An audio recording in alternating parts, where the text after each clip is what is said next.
And they hired a big movie star, Arnold Schwarzenegger, to take my place. And we know how that turned out. The ratings went right down the tubes. It's been a total disaster. And Mark will never ever bet against Trump again. And I want to. Just pray for Arnold if we can for those ratings, okay? President Trump is a failed leader. He will go down in history as the worst president ever. The good thing is that he soon will be as irrelevant as an old tweet. Donald Trump never expected his downfall to begin with a single savage sentence. And definitely not from a fellow Republican. But the Terminator just unleashed a public takedown so cold, so surgical, it sliced straight through Trump's tough guy persona. It wasn't policy. It wasn't about power. It was personal. Arnold didn't just call Trump out. He dragged Melania into the spotlight with one brutal shot heard around the world. If immigrants are the problem, start with your own wife. The moment hit like a grenade. The room fell silent. Then the internet lit up. Arnold's words exposed not just hypocrisy, but a deeper insecurity Trump's been hiding for years. And that's where this story begins. Because what came next wasn't just political.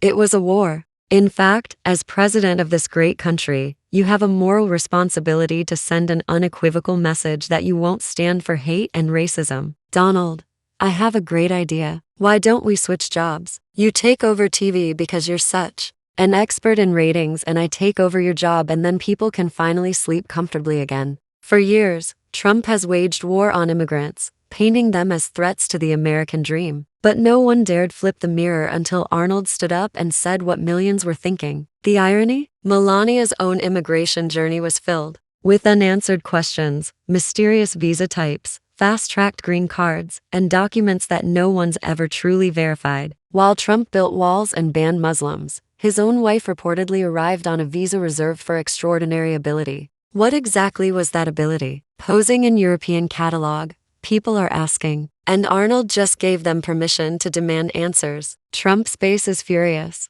but even they can't unhear the truth. It's not just hypocrisy, it's self-destruction. And Arnold's timing impeccable. Right as Trump's 2020 for comeback fantasy was gaining steam. Boom. Chaos. As an immigrant to this country, I would like to say a few words to my fellow Americans. President Trump sought to overturn the results of an election and of a fair election. He saw the coup by misleading people with lies. Schwarzenegger's takedown didn't come in a press release or a tweet. It came on live TV in real time with no edits and no script. And the most brutal part, he kept it classy. He didn't yell. He didn't insult. He simply pointed out the contradiction so clearly. Even Trump's own supporters couldn't deflect. You talk about illegals, but you married someone whose own immigration path hasn't been transparent. Is that not worth discussing? That line landed like a punch to the throat. Trump, who thrives on bullying and bluster, suddenly had nothing to say, and that silence deafening. The moment went viral within minutes, and the fallout is still unraveling. This wasn't a joke. This was strategic, deliberate, and designed to destabilize Trump's already fragile narrative. President Trump, I just saw your press conference with President Putin, and it was embarrassing. I mean, you stood there like a little wet noodle, like a little fanboy. I mean, I was asking myself, when are you going to ask him for an autograph? Or for a selfie or something like that? I mean, you literally sold out at this press conference, our intelligence community, our justice system, and worst of all, our country. You're the President of the United States. You shouldn't do that. And what's the matter with you? I mean, whatever happened to the strong words or to the strength of Ronald Reagan when he stood there at the Berlin Wall and he said, Mr. Gorbachev, tear down this wall? What happened to all that? Let's not forget Arnold isn't just a movie star. He's a former Republican governor who actually governed. While Trump shouted from podiums, Arnold dealt with policy. And now with the weight of experience behind him, he's become a one-man wrecking ball aimed squarely at Trump's crumbling empire. By invoking Melania, he struck at Trump's softest spot. Say what you want about Donald, but when it comes to his image, his family, his wife, his narrative, he's obsessed with control. Arnold broke that illusion. He didn't need to lie, exaggerate, or create conspiracy. He just stated the obvious. And now every news outlet, every late-night show, every voter on the fence is talking about one thing. Did Trump build his political brand on lies he's living at home? Don't pay any attention that we have now Trump in the White House and that he may not agree with everything that we are doing or that we believe in. I don't fall for this excuse. I think that you should just shift gears. Have a big vision. What is it that you can do rather than whining? Do you hear that from a lot of people in the rest of the world about Trump though? Are they bringing that issue up to you? Especially in an environmental issue. People have been saying to me, what's the point now fighting in a pollution and fighting climate change when we have Trump? And I said, what a stupid thing to say. I said, so, you mean that you cannot do anything anymore? I said, do you realize the very fact that when you go and buy something that is made in China that you're contributing to the pollution because someone has to ship this stuff over there? I say you can do something. Stop it and just buy of jeans that say made in America. It's that simple. Trump's camp is scrambling. Sources say aides were blindsided, with some even warning that this clip could become more damaging than any lawsuit or indictment. Why? Because it exposes Trump not as a tyrant but as a coward, a man who preaches purity but lives in contradiction. And Arnold didn't just stop there. He hinted at more to come. The American people deserve consistency, he said, not convenient exceptions. That's a warning shot. This isn't about Melania alone. It's about everything Trump hides behind the curtain. The taxes, the shady deals, the fake patriotism. Arnold just kicked open the door and now the floodlights are on. If this is just the beginning, one thing is clear. Donald Trump's narrative is unraveling faster than even his enemies imagined. You said history shouldn't repeat itself. Donald Trump is now the frontrunner to be the nominee of your party, of the Republican Party. Given everything you said, does that concern you? Absolutely not. Because being a frontrunner of one party and letting them dig this hole deeper and deeper is going to make it easier for the Democrats and to win. It's sad to see that they couldn't come up with a new talent with a new face that is a reasonable, smart, intelligent person that can lead this country in a Republican way. Do you think there's no way he would win again? No, what if he did? What is if it is a hypothetical question? But I can guarantee you that there he's going to go, maybe get the Republican nomination. Then when it comes down to the actual election, there's too many people now that have seen what he did as president that I think when it comes to the majority on election day, I think they will see the difference between one or the other. And believe me, I'm not the first one to say, hey, this is really great to have Biden back as president. No, but there's just no better option there. The way it looks right now. What's different this time? This attack didn't come from a Democrat. It came from inside the House. Arnold is a Republican, a conservative, and a self-made immigrant success story. Everything Trump claims to admire. That's what makes this so dangerous for Donald. It's not partisan spin. It's moral contradiction. Arnold embodies discipline, dignity, and American values without the performative rage Trump thrives on. And now he's using that reputation to dismantle Trump's entire platform. One fact, one contradiction, one subtle jab at a time. This isn't a scream fest. This is political chess. And Arnold's already 4 moves ahead. Trump can't bully him, can't sue him, and definitely can't outclass him. And the terrifying part for Trump, Arnold doesn't need to run for president. He just needs to keep talking. Behind closed doors, Trump is reportedly furious. Insiders say he ranted for hours after Arnold's interview aired, blaming everyone from producers to deep state agents for letting it go viral. But here's the problem. He's out of moves. If he fires back too harshly, it proves Arnold struck a nerve. If he stays silent, it looks like defeat. So instead, Trump's team is leaking vague threats, trying to discredit Arnold as a washed-up actor. But that dog won't hunt. The public remembers Arnold as the Terminator, not for box office flops. And politically, his governorship, flawed, was miles more mature than Trump's chaotic tenure. This is what happens when your ego is your only defense mechanism. One truth delivered calmly can cause more damage than 1,000 scandals. Why do you think you'd be a good president, or would have been? Yeah, I think that I have the talent to be a good president, and I also think that I have the talent to go out and to sell that idea to the American people. Those 2 candidates, Trump and Biden, suck all the energy, all the oxygen out of the room when they give a press speech or do anything. So no one else has the chance of getting the exposure, and there's really no one with a big name, so to speak, So that's why it would be easier for me, that from one minute to the next, that dynamic would change if I would jump into a race like that. Meanwhile, Melania's silence is getting louder. She hasn't defended Trump. She hasn't clarified her immigration history. She hasn't even been seen in public since Arnold's quote exploded online. Some insiders claim she's livid that her past is back under the microscope. Others say she's quietly distancing herself just in case this campaign implodes like the last one. Either way, the damage is done. When Arnold dropped that quote, he wasn't just calling out Trump's politics. He was tearing open the carefully guarded image of the Trump family. And now the First Lady facade is cracking. The longer Melania stays silent, the more people wonder, what is she hiding? And more importantly, what was she promised in exchange for that silence? The timing of Arnold's attack couldn't be worse for Trump. With court dates looming, legal bills skyrocketing, and donors hesitating, the last thing he needed was a viral clip calling him a hypocrite and dragging his wife into the mess. But it's more than just people. This moment cuts to the heart of Trump's campaign. His entire base was built on fear. Fear of immigrants, fear of outsiders, fear of change. Arnold flipped that narrative by pointing out the most uncomfortable truth. Trump used that fear to rise while quietly benefiting from the very people he demonized. The hypocrisy isn't just offensive, it's disqualifying. And the more voters see this, the more they realize Trump doesn't hate immigrants. He just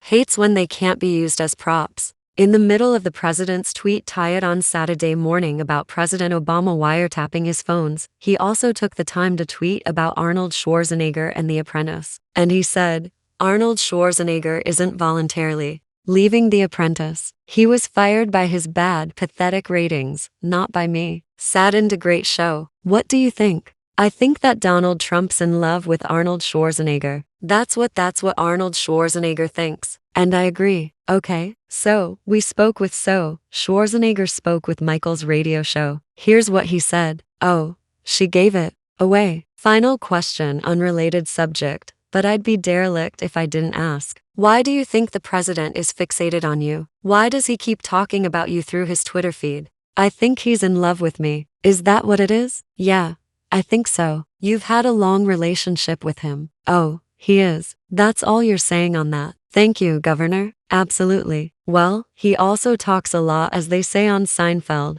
Not that there's anything wrong with that. But going talk, Arnold Schwarzenegger is the only guy who has a better chest than Vladimir Putin. He talks a lot about you, Don. So maybe he's in love with you as well. I've always thought that. I think that he really likes me. That's why he talks about it. So I think the president is in love with success, and he said that the show wasn't going to be successful, and he turned out to be correct. And so he likes to talk about things that he's in love with. So he's in love with sure anyone's standards is a huge success. He was a governor. He's we don't even write like we've now become lulled into this completely parallel universe of Donald Trump in which we all of a sudden this is just kind of normal. It's worth remembering George Bush, when he ran for president 2000, said he was running to restore the dignity and honor of the office after Bill Clinton. Right, there was a time when Republicans actually cared about. Now we have a president of the United States who just randomly insults B-rate movie actors, and we think, well, it's kind of cute, right? This is crazy. It's just totally crazy. We just gotten used to it. And here's the real kicker. Arnold isn't done.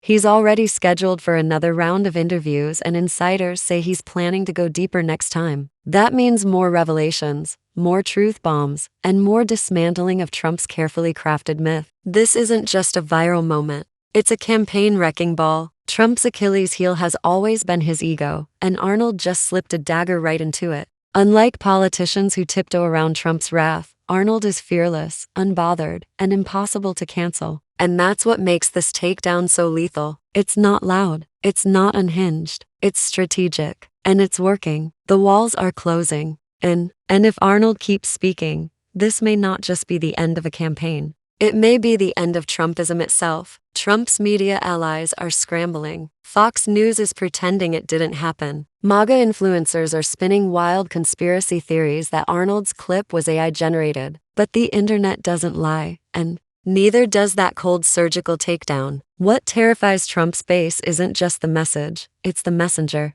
Arnold represents a version of republicanism that doesn't need to worship Trump to survive. That terrifies Trump more than Biden ever could. Because if even conservatives start rejecting him, not with rage, but with reason, it signals a tectonic shift. The cult may be cracking, the movement may be fracturing, and the brand, Trumpism, is now bleeding credibility from within. The next time Arnold speaks, it won't just be a takedown. It might be the first domino in a collapse Trump can't stop. As the former governor of California, my home state, California's been in the headlines. Obviously, there have been these huge protests of President Trump's immigration policies. He threatened to potentially arrest Gavin Newsom if he didn't comply. If you were governor right now of California, how would you be handling the ongoing crisis that the state's facing? Well, I think the most important thing is when you are in a leadership position like that is that you are inclusive and that you work together with everybody. And so it means that you have to work together with local government, the state government, and the federal government.